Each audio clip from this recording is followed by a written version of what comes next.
Pretty frightening for many of us, despite the denials from Downing Street. We've heard them before. So lots to discuss with our guests today. In a moment, we'll be joined by the Chair of the Home Affairs Select Committee, Cooper. Conservative Vice Chair Kemi Badenoch will be here to discuss the future of her party. Labour's Shadow Justice Secretary Richard Bergen will also be joining us, and at the end of what's been a difficult week for the Lib Dems, the party leader Sir Vince Cable will also be here. Plus, after the Chancellor outlined plans to help the High Street, I travelled to Walsall to speak to people there, including the Mayor of the West Midlands, a man who knows a thing or two about retail, having successfully run John Lewis for 10 years. But first, there is just 5 months to go until we leave the European Union, and there's no guarantee, of course, that a Brexit deal will be done in that time. So you might have thought that working out what no deal could mean for the country's borders would be high on the to-do list at the Home Office. But our next guest was somewhat taken aback, shall we say, at some of the answers given to her at a sitting of the Home Affairs Select Committee earlier this week. It's Yvette Cooper. Thank you very much for being with us this morning. Good morning, Sophie. Now, I want to start with a picture, if I can. I think we can have a look at the picture in the screen behind us. Now, the image that I hope we're about to see, here we go. Perhaps not the most flattering image of you, but you'll forgive us. Taken during a session of the Home Affairs Select Committee when you were hearing from officials, also from the Immigration Minister. Can you just explain what was going through your mind here and why? It was the end of a sort of series of questions where we weren't getting answers and where the Home Office just seemed to be in a complete mess about arrangements that may need to be in place for just 5 months' time. And this is about what should happen if there is no deal for EU citizens, both those who are here already and where the government's rightly said they will have their rights respected and will be able to continue to stay and work, but also for people arriving for the first time, perhaps coming to work. And the government seemed to be saying that free movement would end straight away on day one, but also that there wouldn't be any checks on people arriving, but then maybe that there would be checks by employers, but then that they wouldn't be able to differentiate between checks on new arrivals and checks on people who've lived here for a long time.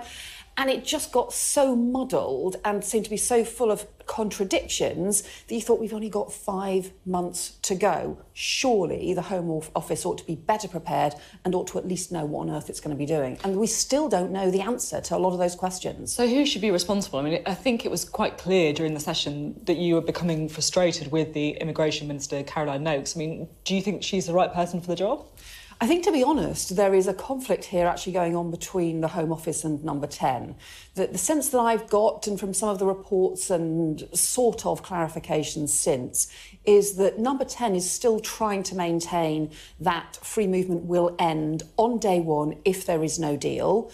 The Home Office, in practice, knows that they've got no new system that they would have in place, no changes that they could possibly implement in time. And I have the feeling that actually the Immigration Minister, a more junior minister, and the officials are a bit caught in the crossfire on that. They know that there's no sensible decisions being made, no proper planning being done, and that's why they were getting themselves into such a tangle. So I don't actually think it was their fault. So you think they're effectively being hung out to dry by Number 10? I do. I think a conflict between, Number 10 on the one hand, the Home Secretary on the other, and nobody actually making proper, clear decisions or being straight with us and being clear about what the consequences will be. And look, the reason this matters is obviously it's a big concern for EU citizens who are here, but there's a lot of other issues. For example, what are the security arrangements going to be? What are the security arrangements going to be at the border if we don't have shared information from the EU?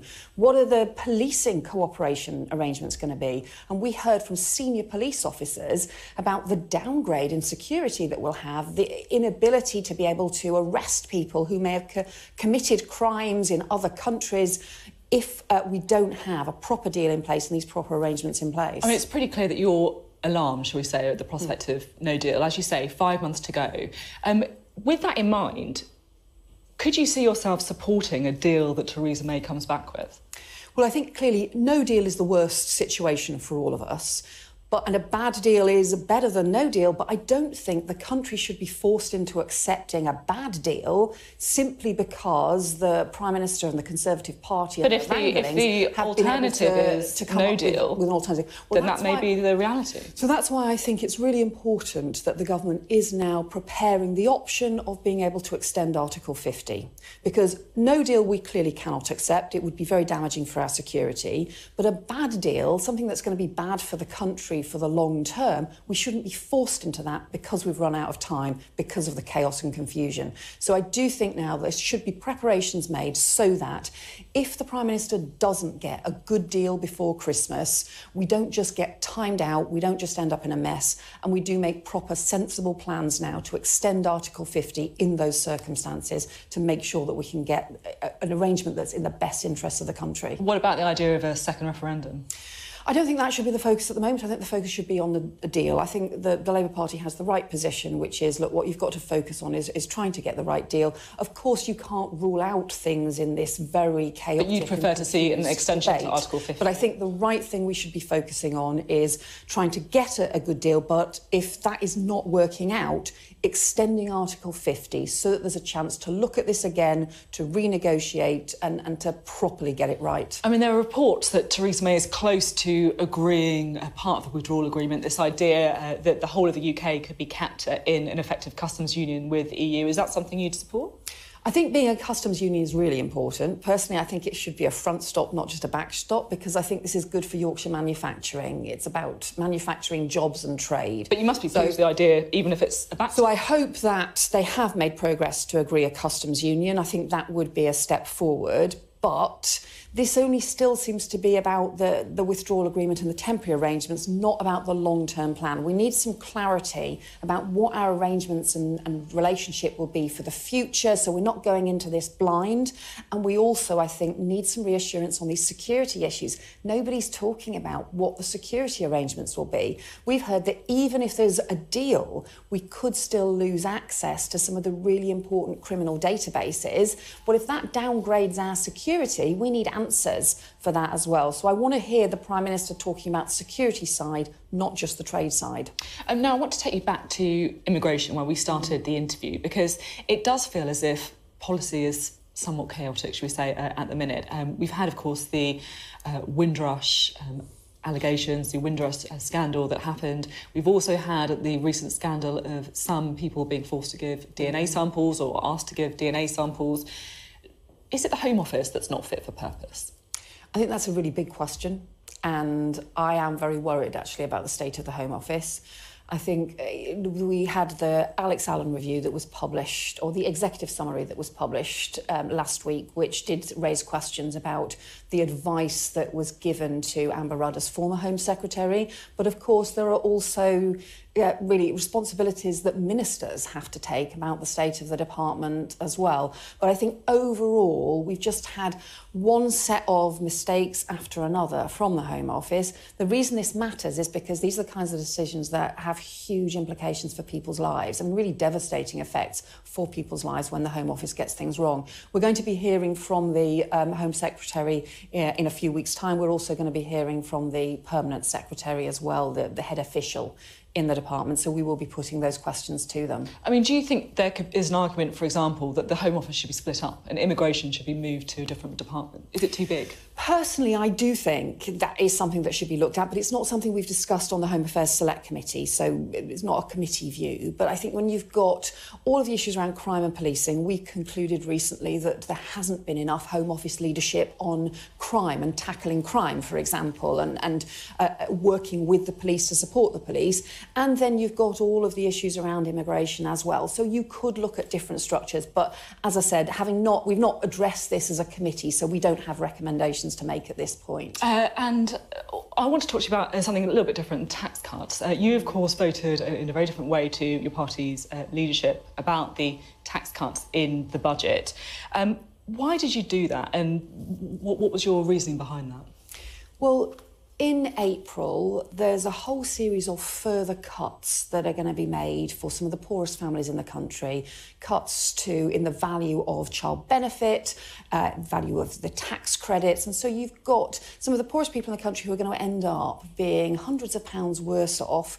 And yet the Chancellor's announced this budget which gives big tax cuts to some of the richest people in the country, people on £100,000 a year who are going to get hundreds of pounds back in tax cuts at the same time as taking away hundreds of pounds from some of those on lowest income. And I just think that's wrong. And we've got rising child poverty, those in my constituency who are facing real hardship. And what we need is a plan that is fair.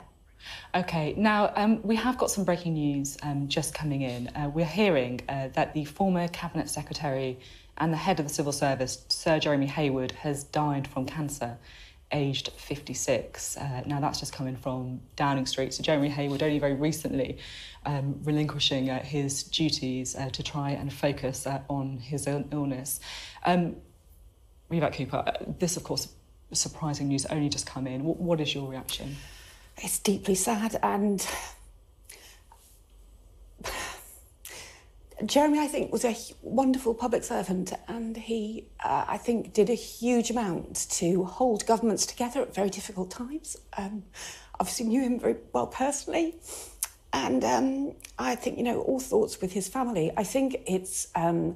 people will not be aware of quite how many remarkable things that he did to solve crises, to deal with some of the most difficult problems, and as a very honourable public servant to hold people together and to make sure that the government, frankly, didn't do stupid things on many occasions, and to make sure that there were solutions. So I think his contribution to public life for all governments, whatever your politics, his contribution to public life was immense, and I think we all owe him a debt of gratitude. Thank you very much, Vivek Cooper. I know it's difficult. Someone who you obviously knew very well, so appreciate it. Thank you very much. We'll have more after the break.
Welcome back. Now, the news this morning, of course, the very sad news that the former Cabinet Secretary and the head of the Civil Service, Sir Jeremy Hayward, has died from cancer, age 56. He was the Chief of Staff to Gordon Brown, Cabinet Secretary from 2012 to 2018, when he stepped back from that position in order to concentrate on his health. It was Sir Mark Sedwill who took over his role.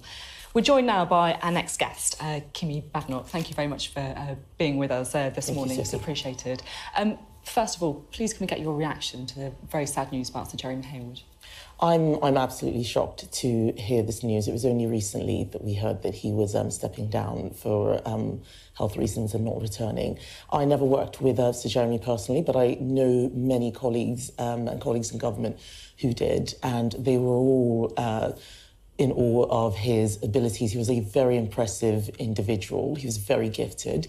He worked under many different governments of all colours, and he was someone who prime ministers often looked to and trusted to get things done.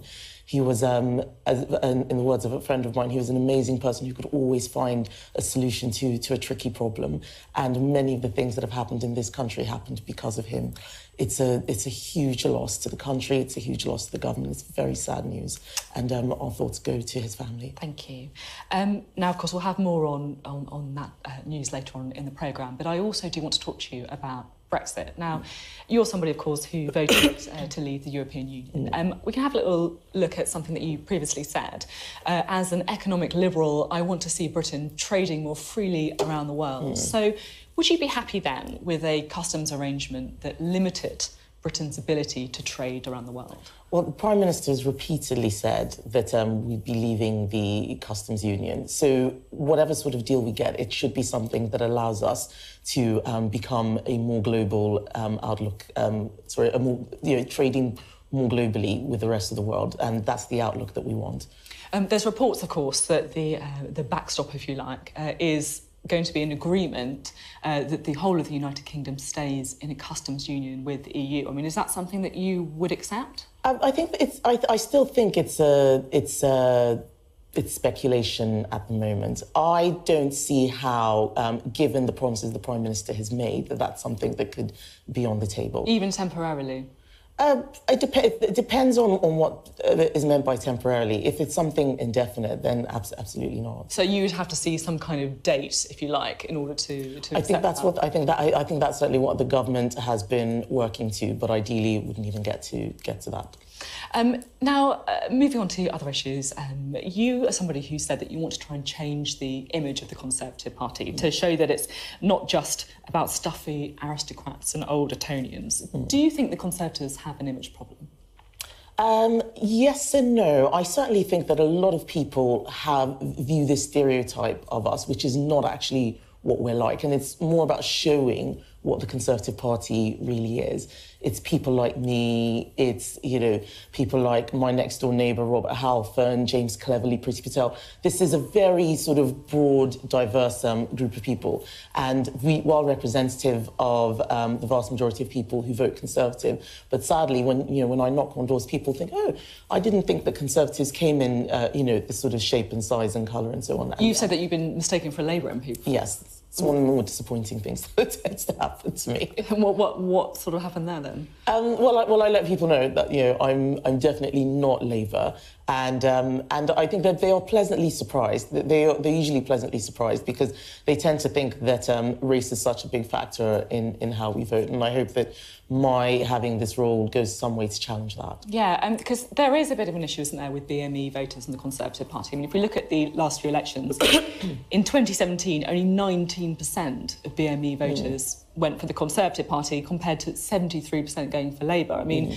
why do you think it is that the Conservative Party is a turn-off for these voters? There are many reasons. Some of them are historical. So if you look at the countries that many people from ethnic minorities tend to emigrate from, I speak as a first-generation immigrant myself. They tend to be socialist countries, so socialist politics is more normal. So we already have a huge barrier in terms of actually showing people there are other types of politics that you can do. So that's the first one. The second one is that other parties, Labour in particular really, Labour has been better historically at going out to doing outreach with these voters, and that's something that the party is doing a lot of at the moment. I mean, do you think that some of the issues are the allegations, for example, around Islamophobia in the Conservative Party? I mean, the former chair, Baroness Darcy, said it's very widespread, but it's being effectively ignored. I mean, is it something that the Conservative Party needs to take more seriously? I completely disagree with Baroness Darcy's view on that. We take every single allegation of Islamophobia seriously, and where we do find party members or people who hold positions in local government doing things, we suspend them, we investigate. So why is it then that the Muslim Council of Britain's called for an inquiry? I don't think the Muslim Council of Britain is an organisation that would look very favourably on the Conservative Party anyway. So I think that there's probably a political motive there. When I have looked at the cases that we've talked about, I have seen strong investigations which have been done fairly, and there are many people in the party who are Muslims who don't recognise the allegations about Islamophobia. OK. And now you are in charge of candidate selection. A recent report by the Forces Society found that female parliamentary candidates are still facing barriers to entry, getting asked questions, for example, about what their husband thinks about them running to be an MP, about what they're going to be doing about childcare. Is that something that you have personally experienced, or is it something that you're worried about, other women experiencing? No, I've never had personal experience of that, and I think those things used to happen quite a while ago, but the stories still go on. So you think maybe it's putting off women coming forward? It is definitely it's definitely something that puts people off, and we let them know that it's actually not like that anymore. But the real issue we have is women not wanting to come forward because they're worried about personal abuse. They don't like the sort of toxic atmosphere of politics at the moment. There are so many barriers that women have in terms of coming forward, and a lot of it is actually the way that we approach these types of jobs. We like to think that we must be qualified or overqualified before we go for them. Men don't, and if you look at how long it takes, it typically takes a woman about 2 years to make the decision to do it. With the men, I say it's about 48 hours to a week, and that alone is responsible for there being so many more men than women coming forward. Do you think women have a harder time on social media then? You were talking about the abuse earlier. I think they tend to attract more attention simply because there are not as many women in politics. It's the same if you're an ethnic minority as well. So I have loads of followers, for instance. I have no idea who they are, where they come from. They're not necessarily constituents. And then if you represent a party that's in government, people have a lot more to be angry about. So you're saying you're getting that kind of abuse, racist, perhaps sexist abuse on social media? I don't, to be honest, Sophie, I actually don't check my Twitter unless it's someone I follow. I don't see the messages, so I don't feel that way. But I know a lot of other MPs do, and quite a few have come off it as well. Probably quite sensible.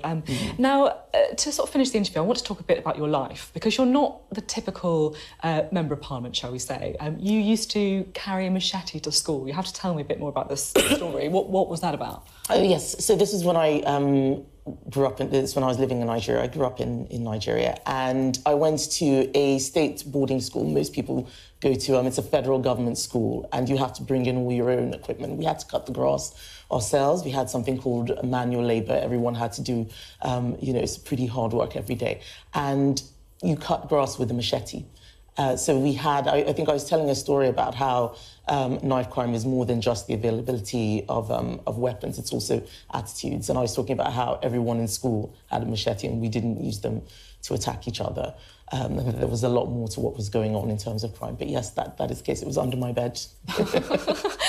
You've also previously spoken about what you've described as the arrogance of white men thinking they can save Africa. What did you mean by that? Oh, these are very historical quotes, Sophie.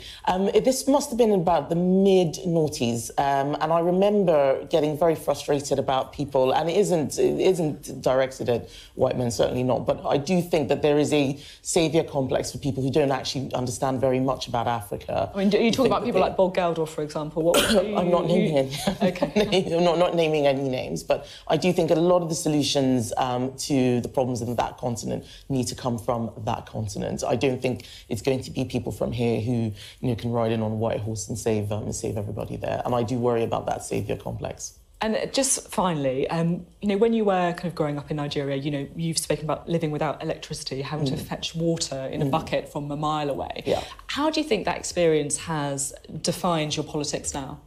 Oh, it's at the very heart of it. And I think growing up in a third world country has really shaped me and makes me think about everything from the context of what's it like for other people and how can we make things better. So things like energy security, for example, when you've lived with blackouts, you get very paranoid about, what are we doing? Is there going to be enough energy, enough fuel? How are we managing it? Looking at balancing that with dealing with issues around climate change.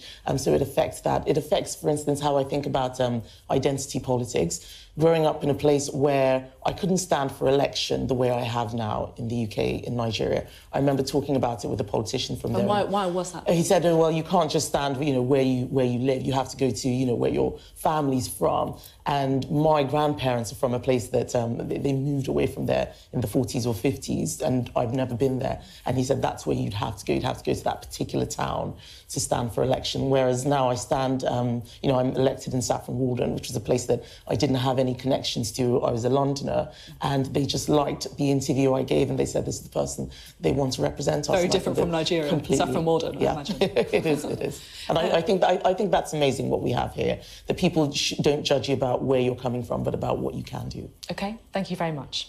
Thanks, Sophie. Now, high streets are taking a bit of a battering at the moment, with more and more shopping moving online. Earlier this week, the Chancellor outlined some measures designed to help, but will they be enough? I went to Walsall to find out. Walsall in the West Midlands, recently given the dubious honour of being the second unhealthiest high street in the United Kingdom, thanks to the number of fast food shops, bookies and payday lenders. On a busy half-term week, the town centre was bustling, but when it came to their high street, shoppers were less than impressed. What's your take on the high street? I think it's dying a death. Do you? I really do. Just look at it. Yeah. It's nasty. And I think it's much easier if you just do it online. So do you do most of your shopping online then? Yeah, I do. But it just look around. I know it's half-term this week, isn't it? So there's more people about, but this doesn't entice you to come into Walsall. This has been struggling for years, though. Has it, really? Yeah. In what sort of way? Just the shop shutting down. I mean, all down there, it's all closed down. It's all food. Does that matter if they shut? Yeah, it does matter. It's empty. It looks like a derelict. It looks derelict. Squatters are going to end up moving in. It's just going to turn into a dive, isn't it? So it's not good being closed. Yeah, it's a shame. How important do you think high streets are to communities? Do you think they're important? Yes, I do. Yeah, very. Yeah, people meet each other and that every day, and shops are closing, and it's a shame. People are worried about the state of the high streets. Oh, yes. Are you really? That's me. Yeah. Why? My generation, when I speak to my friends, especially since Marks and Spencer's has gone, British Home Stores was first, and then Marks, and now Debenhams is threatened. Once that goes, particularly my generation, it's, to my way of thinking, from speaking to them, I don't think they want to come. It's been a brutal year for retailers, with the loss of 1,500 stores and tens of thousands of jobs. But at the impressive address of One High Street is the Sweet Shop, a Walsall institution that's thriving. Owner Mark Smith knows that if high street shops like his are to survive, they must continuously evolve, whether that's by using social media or by offering vegetarian sweets to satisfy the 40% of his customers that are Muslim. Everyone knows that the internet has changed everything. The whole world has changed because of the internet. And we have to adapt to that anyway. Now, with the high street, there's still that social... people still want to socialise. People still want to communicate. Even though they don't want to communicate with each other, they still want to, come together in a place. Go out on their high street and be able to talk to people. Exactly. So people still want to come out, but they've got to be a reason for coming out. So, bringing in community centres, bringing in walking centres, probably a great idea. Trying to get small community groups to take over units which wouldn't normally be... So the high street might change then? It's going to change completely. And we have to accept that and embrace it. Retail, when you take 40% of turnover out of retail and take it off the high street and put it onto the internet, of course it's going to change. Those units are still there, so how do we utilise those units? So the high street's not dead? I don't think so. I hate to think it would be dead, because I think you only have to see it with the people who I interact with. They're coming out. They're coming out for a day, but they've got to have a reason to go out. So just trying to, create an atmosphere within the high street that's safe, that's enjoyable, that everyone can just get involved with. Some help is on the way. In last week's budget, the Chancellor cut business rates and promised a digital services tax. And Andy Street, the man who changed the fortunes of John Lewis, now hopes to do the same for struggling high streets as Conservative Mayor of the West Midlands. Is the High Street dead? No, the High Street is far from dead. It's actually got a important and successful future, but it is going to need to change from the traditional High Street. So we've been talking here in the West Midlands about, yes, retail's got a part of that future, but it's also about other things, people living more in the High Street, new businesses starting in the High Street, and of course also about public services coming to town centres. So we're trying to think about the future of the High Street, not just the past. I mean, you sound very optimistic, but when I spoke to people a bit earlier here on the High Street in Walsall, they sounded quite gloomy. They were talking about their M&S closing, about their Debenhams being under threat. Is it an issue in this particular area? Yes, it's a real issue that affects people's sense of optimism, really, so I get that.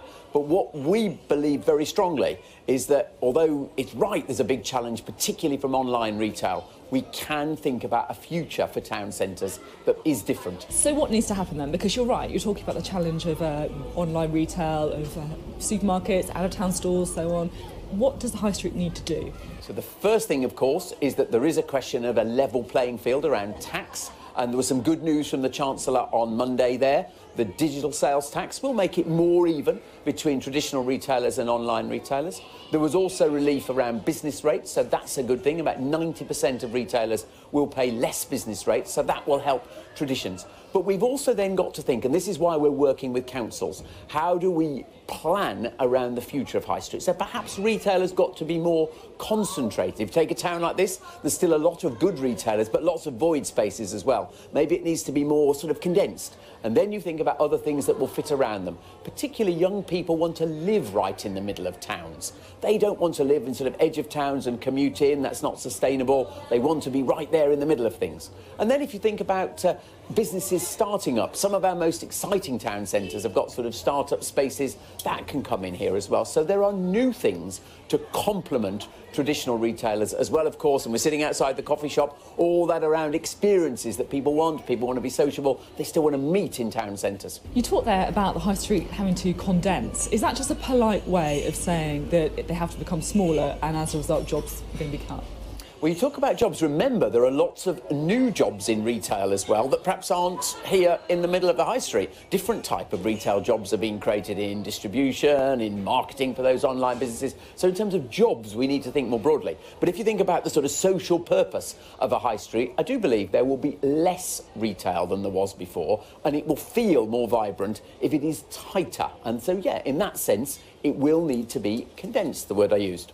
I'm interested to get your thoughts on the budget. Philip Hammond, the Chancellor, laid out some of his plans for the future of the High Street. As you mentioned earlier, he did mention this digital services tax. Do you think that's going to work? I hope so.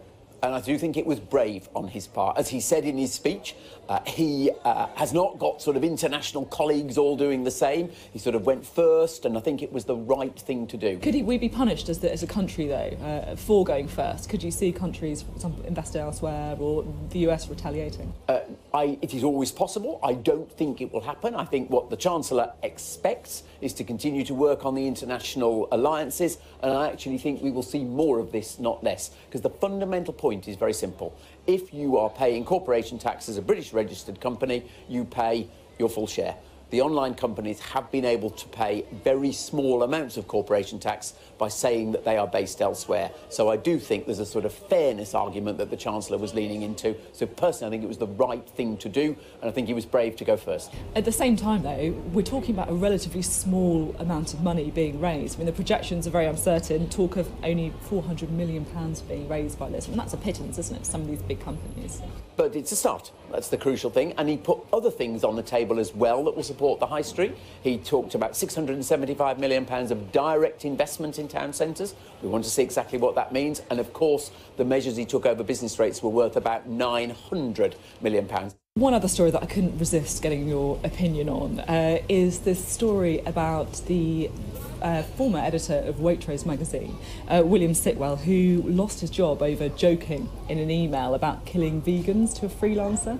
As a former John Lewis boss, of course, the sister company of Waitrose, what is your opinion on that story? Should he have gone? So it's pretty distant from my pretty distant connection.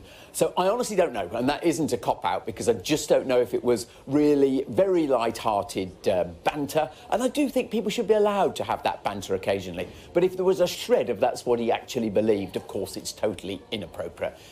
So those responsible obviously judged that it was completely inappropriate, and I can see how that might have been. But if it was just literally light-hearted comments that were taken completely out of context, I think that would be a poor reflection on where our society's got to. A misjudged joke, then, you That's think, possibly should be right. allowed? Possibly, definitely. Now, in the last few moments, the Prime Minister has released a statement on the death of the former Cabinet Secretary and head of the Civil Service, Sir Jeremy Hayward. She says, "This is extremely sad news, and all of my thoughts are with Jeremy's family and friends." She then goes on to say he worked tirelessly to serve our country in the finest traditions of the civil service, and he is a huge loss to British public life. I will always be grateful for the support which he gave me personally, and will remember his achievements across his career, as we regret that he did not have the chance to offer his talents for longer in retirement. Well, after the break, we'll be talking to Labour's Shadow Justice Secretary, Richard Bergen.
Welcome back. Now, we're talking a lot this morning about the very sad news of the death of the former head of the civil service, Sir Jeremy Hayward. And we can speak to our next guest now. We're joined from Leeds by Labour's Shadow Justice Secretary, Richard Bergen. Thank you for being with us. And first, Mr Bergen, your reaction to the news of Sir Jeremy Hayward's death? It's very sad very sad news, and I'd like to join the Prime Minister in her tribute to Sir Jeremy, both in terms of his work and in terms of his life. He really did epitomise the best of public service, working at the top of the civil service and making such a great contribution. He'll be sadly missed by so many colleagues in the civil service, and of course our thoughts are with his friends and family at this very, very difficult time. And it's sad that we don't have him still here as a person, but also sad we don't have him here to work on important projects going forward. Yeah, those important projects that you talk of course, it seems that he worked as long as possible on Brexit, a very big challenge for the civil servant and the government as a whole. There are reports this morning that Theresa May is effectively preparing to try and make the whole of the UK join in a customs union with the European Union after Brexit, temporarily perhaps, but still in order to try and avoid that hard border in Northern Ireland. Surely this is something that you must welcome, because it's pretty close to Labour's policy, isn't it? Well, Labour has led the way in terms of our demands for a common sense, respecting of the referendum results and delivering a Brexit that works in the interests of jobs, consumer protections, environmental protections and businesses. But there is a lot of speculation, has been a kind of running commentary on what the Prime Minister may or may not come back with. I'd like to see what she actually comes back with. I know things are being briefed. I think Downing Street has referred to it as speculation at this stage. But of course, one of Labour's policies is that we should have a customs union with the European Union in order to protect the economic progress of our country, in order to protect jobs and businesses. So if the withdrawal agreement was for the UK to stay in a customs union or an effective customs union with the EU, would you vote for it? Well, Keir Starmer and the Labour Party have set out our 6 tests that we will apply to whatever deal Theresa May comes back with. But things are very, very uncertain, because she's not only negotiating with the European Union, she's actually negotiating with her cabinet and with some extreme people on her backbenches and indeed in the cabinet. So I don't want to guess what the Prime Minister is going to come back with. Our tests are clear. If it doesn't meet our tests, then we'll be voting against any deal. But of course, it's still possible that Theresa May, encouraged by some of the right-wingers in her party, might actually come back with a no-deal scenario. But let's see what she actually comes back with, because there's been a lot of speculation and a lot of false stories throughout this whole negotiation process, actually. OK, so for our viewers, what are the 6 tests, then, that Labour say the PM must meet? Well, the 6 tests are that we would want a customs union with the European Union, that we'd want the equivalent benefits to the single market, that we want the Northern Ireland border issue to be maintained in a way that obviously protects the Good Friday Agreement, and then we'd want no diminution in workers' rights, in environmental protections, in consumer rights, and that it protects jobs, removes the needs for tariffs and protects the economy in the best way possible. If those tests aren't met, we, being clear, will be voting against it. But the pressure now is on the Prime Minister to come back with something that can bring the country together and actually deliver a Brexit that respects the referendum, but also doesn't turn Britain into a tax haven off the shores of Europe. We don't want deregulation in environmental, consumer or workers' rights or anything else. We don't want it to be used as a smokescreen for a Tory vision of a Victorian Britain of the kind of that Jacob Rees-Mogg, Boris Johnson and others would like to see. I'm a little bit confused, because that sounds slightly different to the test that I have. A strong and collaborative future relationship with the EU, the exact same benefits, fair management of migration, defending rights and protections, protecting national security and delivering for regions and nations for the UK? These are all the key things that we're talking about. Obviously, we've talked about our immigration policy, that after we leave the European Union, we'd have a new immigration policy, a fair and reasonably managed immigration policy. Diane Abbott talked the other day in her speech about how we still want to be working cross-border when it comes to tackling crime and terrorism, because we need to maintain the benefits, for example, of the European arrest warrant. But we want those benefits, and if those benefits aren't kept, then we'll be voting against the deal, and that's what people need to know. As it stands, I can't envisage a situation where Theresa May is going to manage to negotiate with her cabinet, with her backbenchers and with the European Union to deliver a deal that protects those things and meets those tests. But let's see what happens. I was hoping you might be able to clear something up for me after the budget as well, because of course Philip Hammond announced cuts to income tax, raising of the personal allowance. So does Labour think that's a good idea or a bad idea? Well, we put down an amendment which was consistent with our general election manifesto at the last general election, which would increase taxes for the top 5% of earners. I signed that amendment. And Labour voted for that amendment, so that people getting paid over £80,000 a year would pay more tax. We were clear in our manifesto that those that get paid less than £80,000 a year, in other words 95% of people, shouldn't be paying increased tax under a Labour government, and that's why we voted in the way we did, and that's why we put forward the amendment in the budget last week. Why didn't you oppose tax cuts that would benefit those top earners that you were just talking about? We didn't oppose tax cuts which actually, in a budget which delivered so little for people on middle and low incomes, would actually give people on middle and low incomes some extra money in their pocket. In the context of a budget which delivered so little for them, we abstained on that, but we made our position very clear by putting down our own amendment, which, consistent with Labour's manifesto, consistent with our values for the many, not the few, said that the taxes that we would increase would be on the top 5% of earners, those who earn over £80,000 a year. And that was very clear. We set that out, and we'd also, obviously, as you know, be cracking down on tax avoidance and tax evasion by the super rich, which is being carried out on an industrial scale. OK, and just finally, Sarah Thornton, who is the chair of the National Police Chiefs Council, said on Wednesday that because of budget squeezes, the police need to focus on core policing. They don't have time, effectively, to look at crimes such as misogyny. What's your view on that? Is she right? That's very, very troubling. I mean, the police have been saying that since the Conservative government cut police numbers by 21,000, it's been harder and harder to do their very valuable job.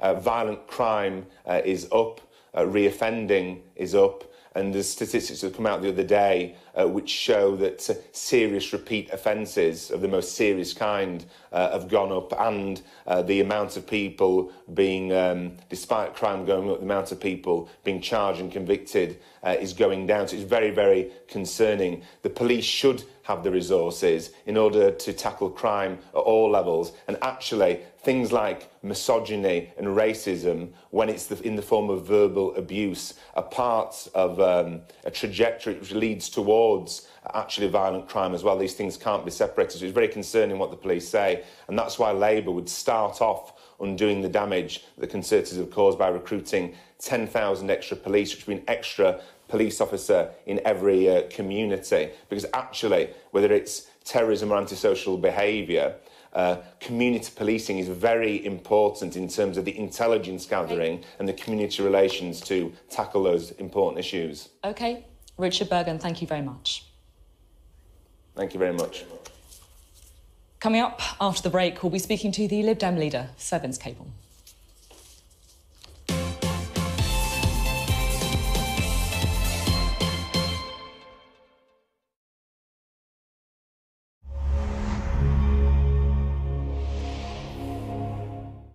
Hi, I'm Hannah Stott with the latest showbiz news. A warning: some flash photography is coming up. Several women who've made strong and recognisable contributions to media have been honoured at the 2018 Women's Media Awards. From movie stars to TV actresses to famed feminists, there was a diverse cross-section of women gathered to celebrate each other.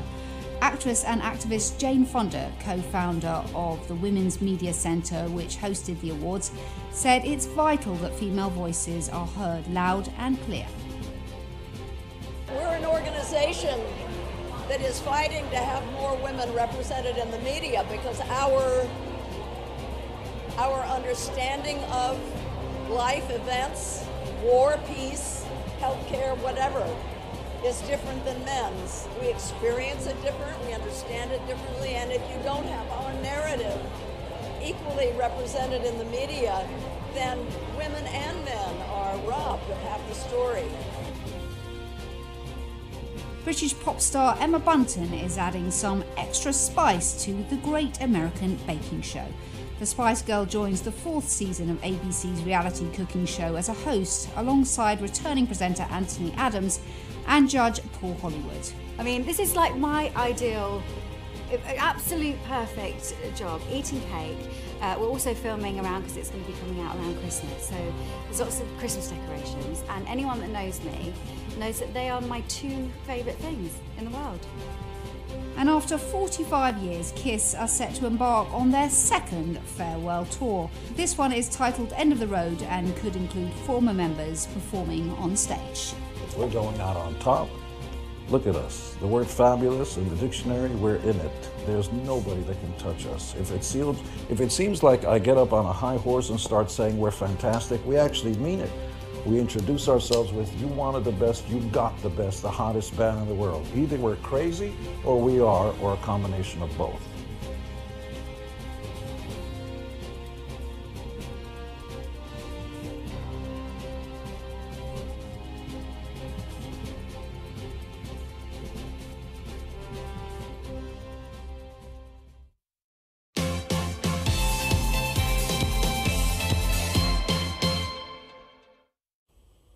Welcome back. Now, reaction is coming in to the sad news this morning that the former Cabinet Secretary, Sir Jeremy Hayward, has died from cancer.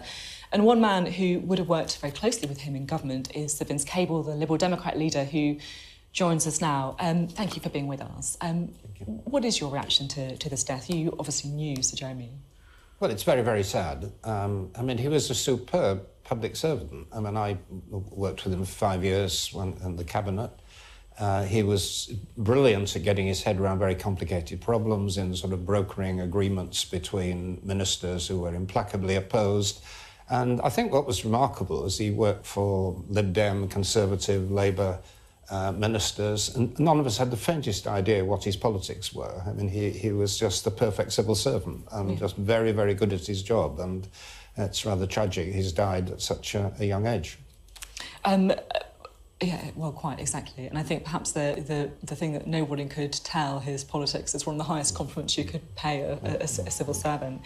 I'm keen to talk to you about Brexit. This morning we've had a letter from 50 business leaders demanding a second referendum. How likely do you think it is that a second referendum will happen? 50%? More or less? I think probably a bit less than that, but it's certainly one of the options that is available. It's the right option. I think we may well get into a position where Theresa May comes back with a deal. We've had a sketch this morning from a very reputable journalist giving us some indication about what might be involved. I think it's rather unlikely that that will command a majority in the House of Commons. There's certainly no majority for no deal, which would be a complete disaster. And going back to the country and saying, well, this is the best I can do. Do you want that, or do you want to stay in the European Union? I think that would be a fair and democratic way of dealing with it, and there is a growing support, I think, reflected in the march a few years ago, the statement of these business leaders and others. So I'm interested, if you think that the likelihood of a second referendum happening is under 50%, what happens to the Lib Dems if the UK does leave the EU next year? Are you going to campaign to rejoin? Well, we'll obviously have to take stock of where we then are. I mean, we would certainly want us to remain very close to the European Union because it's so much part of our life. Potentially to rejoin, even if it might mean, you know, entering Schengen? Rejoining under the current rules would be very, very difficult because the so-called Article 51 process, which creates significant hurdles. So, no, we'll obviously have to... If this happens, and we hope it won't, and we think there's a good chance it won't, but if this happens, we'll obviously need to sit down and think about the long-term future, which does link us to the European Union, whether rejoining or whatever is for us to think through. But we are a European country, and we are very closely linked through trade, through movement of people in many other ways, and it will be foolish to unscramble all of that, and very damaging to the country. And nobody has yet come up with any kind of deal which is remotely comparable to the deal we already have. You've said before that when Brexit is resolved, you'll step down as leader. So what timetable is that? I mean, are you talking about next year? Well, what I've said is that I'm trying to be professional about it and create an orderly succession. And I've said that there are certain jobs for me to do, and one of them is to see us through the Brexit process. We've got local government elections next year. There may be an early election. There are certain reforms I'm trying to put through the party, which will take some months. When all of that's completed, then I'm ready to help the next generation move on. But I'm not setting a time on it. But it sounds from what you're saying it could be next year. Is that right? It's quite possible, but I'm not being definite about time because I'm working to specific tasks rather than setting an artificial deadline. Would you be tempted by a job at Facebook? No. I have worked in a big multinational company and I've enjoyed doing it, but it was a very good experience. But no, I'm not looking for a job. I actually enjoy writing books and I enjoy my politics. I love being a constituency MP, and these are things I'll be continuing to do. Were you surprised when Sir Nick Clegg announced that he was joining Facebook? Not completely. I mean, he's young man by political standards, and he's very capable. And he's getting experience in a global business, and why not? Now, this week, the Lib Dems announced that you were cutting staff at your London HQ. It's been a difficult period, hasn't it, for the Liberal Democrats? Disappointing election results. You haven't had the breakthrough in the polls that you may have hoped for with your opposition to Brexit. Why did you cut those staff members, and what does it say about the state of your party? Well, I'm very sorry for the people who will be affected by that, but it isn't a problem unique to us, I think. But it's something we have to do. As far as the future of the Lib Dems is concerned, I'm optimistic. I mean, we haven't had a test of electoral opinion, but where there has been at local level, I mean, every Thursday, the local by-election, we're doing extremely well. We're outperforming Labour and Conservatives at that level. Our opinion polls ratings, as you say, are not great. I'd like them to be much higher, but there's several points up on the position I inherited. Our membership is very strong, and we have a key leadership role in all of this campaigning against Brexit. So I'm very happy with where we're heading. Sir Vince Cable, thank you very much. And I did just want to bring you news that the former Prime Minister Gordon Brown has just reacted to the death of Sir Jeremy Hayward. He said the country has lost a leader of exceptional ability, unquestioned integrity, and, as we saw in the way he fought his illness, remarkable courage. Jeremy Hayward was the most dynamic civil servant of his generation, a leader who inspired confidence, whose expertise was recognised by all, and whose impartiality was never in doubt. He will be sorely missed for the remarkable contribution he has made to the government of Britain. More reaction to the sad news soon.